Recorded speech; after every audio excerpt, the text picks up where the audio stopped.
Smart Ahmednagar news. माझा सामाजिक कार्यासाठी सन्मानपत्र व गुलाब पुष्प देऊन सत्कार करण्यात आला।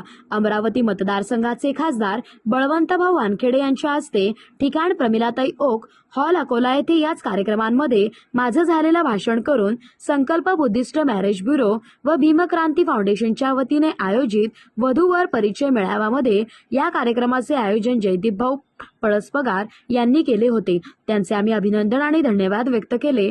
आमचा सामाजिक सत्कार करून एक नवी ऊर्जा आमच्यात निर्माण करून दिली। आमच्या कार्याची दखल यांनी घेतली त्याबद्दल मनापासून धन्यवाद आणि तुमच्या कार्याला माझा मानाचा क्रांतिकारी जय भीम। सम्राट अशोक सेना महाराष्ट्र राज्य आकाशदादा शिरसाट। जय भीम। राज्यघटनेचे शिल्पकार विश्वरत्न डॉक्टर बाबासाहेब आंबेडकर मनुस्मृतीचा चेंदामेंदा करणारे राजश्री छत्रपती शाहू महाराज स्त्री शिक्षणाला स्त्री जातीला शिक्षण देणारे शिक्षणाचे जनक राष्ट्रपिता महात्मा ज्योतिबा फुलेंच्या कार्यात खंबीरपणे पाठिंबा देणारे क्रांतिगुरु लवजी वस्तादांचे चेले आणि जगभर पोवाडा गायणारे साहित्यरत्न लोकशाहीर अण्णाभाऊ साठे यांना अभिवादन करतो आणि जमलेल्या सर्वांना मानाचा क्रांतिकारी जय भीम करतो। आज भीमक्रांती फाउंडेशनच्या वतीनं वधूवर परिचय मेळावा आहे। या परिचय मेळाव्यात विविध क्षेत्रात सामाजिक, राजकीय, धार्मिक या कार्यात अग्रेस असणाऱ्या प्रत्येक व्यक्तीचा या ठिकाणी सत्कार करण्यात आला। प्रमाणपत्र देऊन त्यांचा बहुमूल्य या ठिकाणी मान सन्मान केला।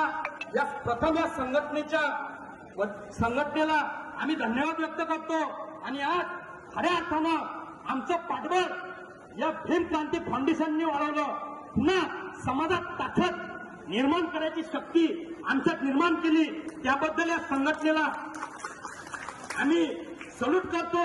त्यांच्या कार्याला मानाचा जय भीम करतो आणि सर्वांना या ठिकाणी आज आपली नोंदणी या ठिकाणी करून घ्यायची आहे। डॉक्टर बाबासाहेब आंबेडकर आणि माता रमाईचं एकदम साध्या पद्धतीनं 4 एप्रिल 1906 ला भिले मच्छी मार्केट भाईखेड्याच्या मार्केटमध्ये बाबासाहेबांचं या ठिकाणी आणि माता रमाईचं लग्न झालं।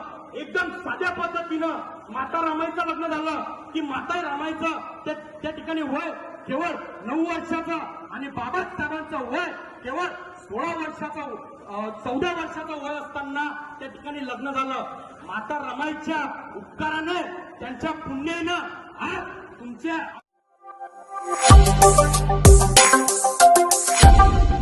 Smart Ahmednagar news.